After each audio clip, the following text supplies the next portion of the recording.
As a professional trainer and instructor for immigrant workplace bridging programs, I find it challenging to encourage learners to develop independent learning skills and transfer knowledge to job performance.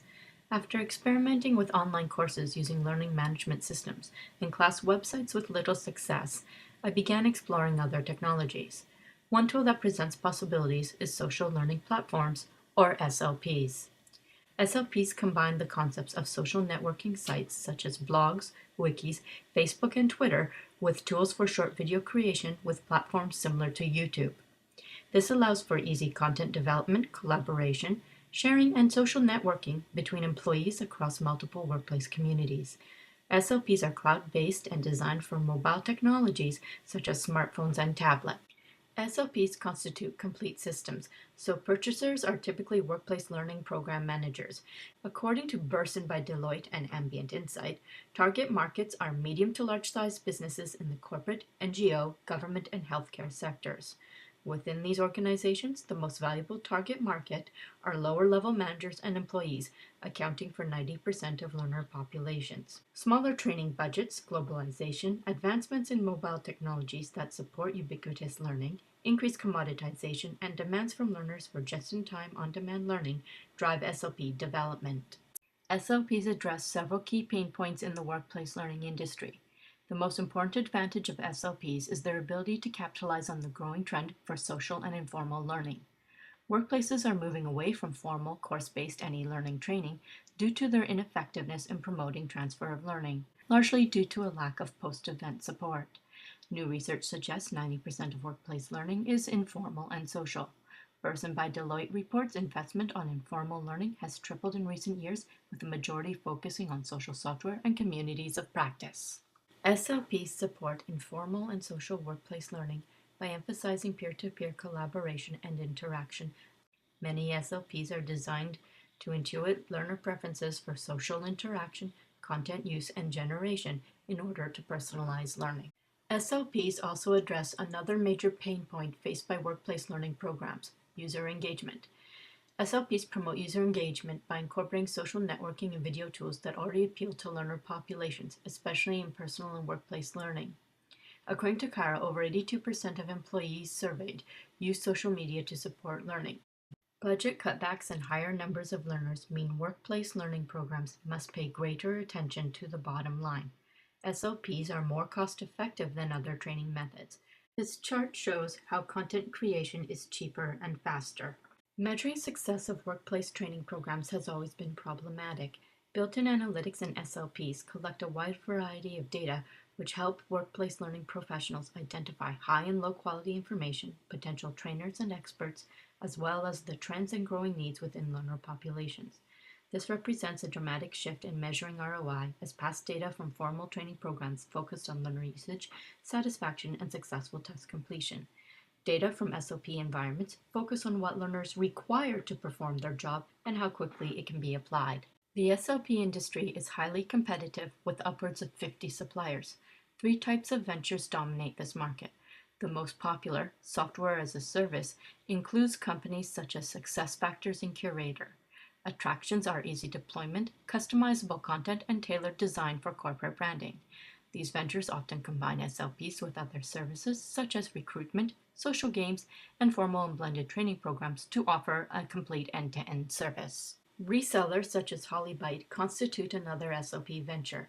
They label the learning platform with their own brand, but use pre-existing services such as Facebook and Twitter to lower costs.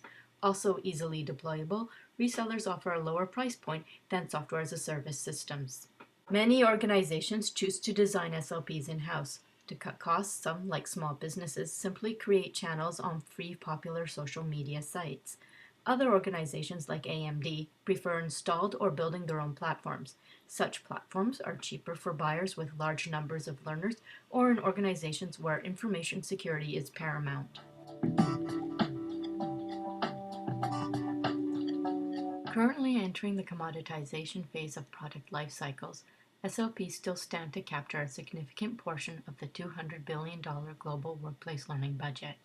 According to the Burson Corporate Learning Factbook and Ambient Insights, investment in social and informal learning tools in North America has tripled over the last 3 years, and in 2012, investment in social learning jumped 39% over 2011, putting it on par with mobile learning. In the US, data shows that in 2011, only 25% of companies invested in social learning, meaning 75% of the market is still open.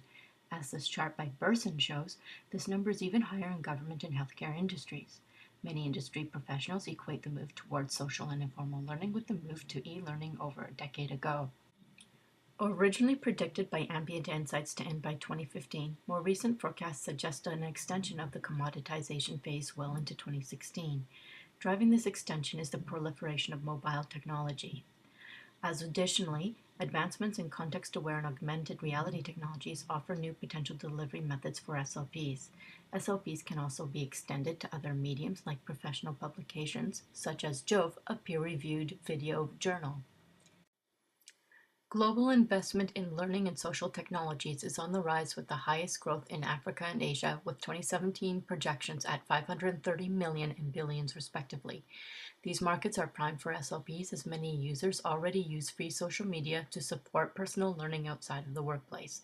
In Africa, SLPs may be even more attractive as cloud-based learning platforms that offer authoring tools and content creation are outselling other learning technologies.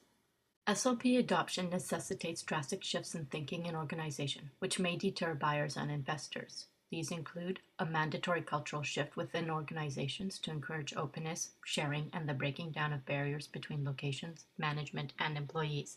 A demand for a new mind and skill set amongst training professionals, as L&D departments will change from providing training and content to becoming facilitators of learning, content managers, and performance supporters. Resistance on the part of L&D professionals due to fears that information quality may be compromised as learning content creation is put in the hands of employees. Concerns that the amount of content will become unmanageable. Manager perceptions that social media will lower productivity as employees will spend company time watching social videos and chatting with friends. And finally, perceptions that intellectual property and brand integrity will be threatened. These barriers can be overcome. Developing and administering policies detailing social media use help preserve content quality, information security, and brand integrity, and ensure productive use of resources. Involving lower-level managers and supervisors in the design of SLPs may promote onboarding with the change. Cloud-based customized systems, such as those provided by Software as a Service, offer greater security than free platforms. Fears about content management can be relieved as built-in analytics assist in identifying high and low quality resources, facilitating the removal of those of poor quality.